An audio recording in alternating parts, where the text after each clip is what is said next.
Hi everyone, welcome back to a new episode of How to Login. Today in this video, I'm going to show you how you can download your Binance Wallet application on your Android device. Keep watching the video till the end. To download your Binance application on Android device, firstly open your Play Store. On the search box at the top, type in Binance and make a search. You're going to see the search results displayed on the screen. Tap on Install button right next to the application to begin the downloading process.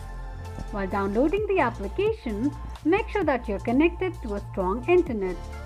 After installation process is completed, tap on Open button to launch the application.